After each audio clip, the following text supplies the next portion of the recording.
Halo semua, salam sejahtera Malaysia. Selamat datang ke channel Fels Lifestyle.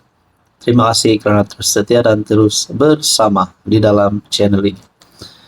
Saudara-saudara tuan-tuan dan puan, tiba-tiba satu lagi penemuan ataupun satu lagi dana berjuta-juta disebut, dan kali ini melibatkan parti UMNO.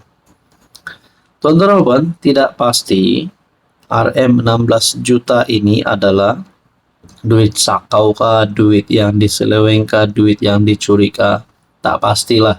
Tapi menurut saksi, RM16 juta adalah derma kepada UMNO laksana program kebajikan. Nah, saudara-saudara, itu menurut saksi. Mahkamah Tinggi diberitahu bahawa RM16 juta yang diterima UMNO daripada JPSB, Jendela Pinggiran Sendirian Berhad, adalah kekal sebagai derma atau sumbangan kepada parti politik itu bagi melaksanakan aktiviti parti, program amal dan kebajikan untuk rakyat. Setiausaha Kerja UMNO, Datuk Muhammad Sumali Redwan berkata, dalam rekod UMNO sejak April 2015, tiada sebarang aduan, bantahan atau tuntutan diterima oleh parti itu berkenaan dengan penerimaan RM16 juta tersebut. Hanya selepas lebih 6 tahun, tuntutan ini dibuat terhadap UMNO oleh plaintiff yang mendakwa bahawa RM16 juta itu diserahkan kepada UMNO secara salah dan penipuan ataupun fraud akibat pelanggaran kewajipan dan pecah amanah oleh bekas pengarah-pengarah plaintiff. Kata saksi defendant itu yang mewakili UMNO. Beliau berkata demikian menerusi pernyataan saksinya pada perbicaraan kes saman yang difailkan oleh SRC International Sendirian Berhad dan dua anak syarikatnya, Gandingan Mentari Sendirian Berhad dan Jendela Pinggiran Sendirian Berhad JPSB terhadap UMNO dan UMNO Selangor pada Mei 2021. Saudara-saudara yang saya hormati, kalaulah RM16 juta ini, perjalanan RM16 juta ini kepada parti UMNO mempunyai salah laku, pecah amanah dan sebagainya, ataupun rasuah, adakah Anwar Ibrahim akan berdiam diri?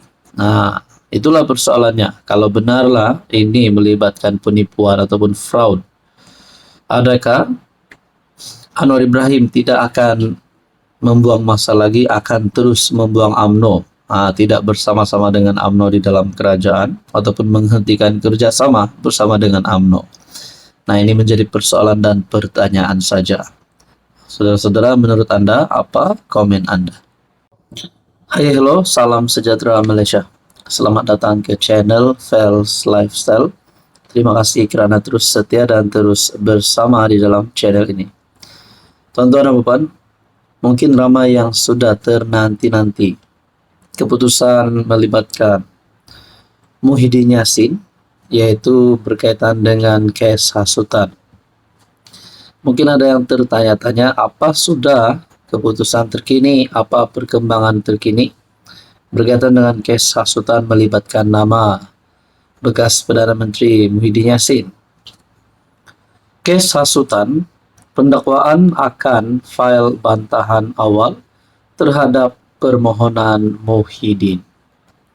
Pihak pendakwaan akan mengemukakan bantahan awal terhadap permohonan bekas PM Tan Sri Muhyiddin Yassin bagi merujuk persoalan undang-undang berhubung Akta Hasutan 1948 ke Mahkamah Persekutuan.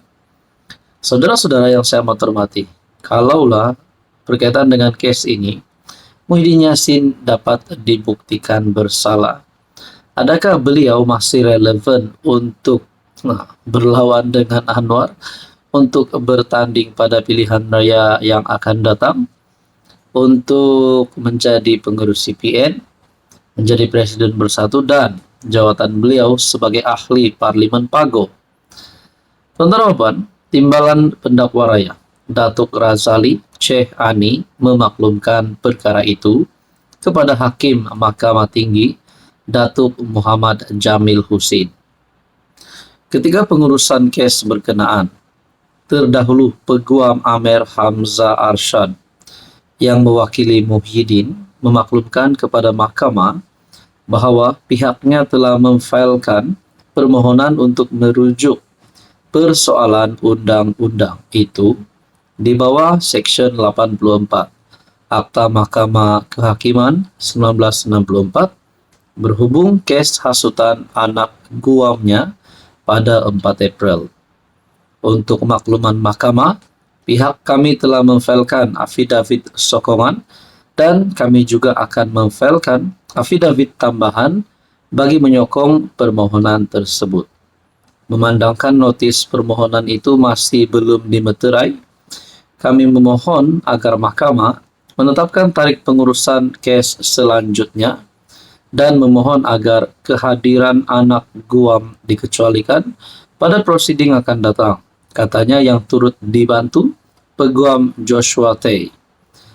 Hakim Muhammad Jamil kemudian menetapkan 29 April untuk pengurusan kes selanjutnya dan membenarkan permohonan pembelaan agar kehadiran pengurus CPN itu dikecualikan pada prosiding akan datang.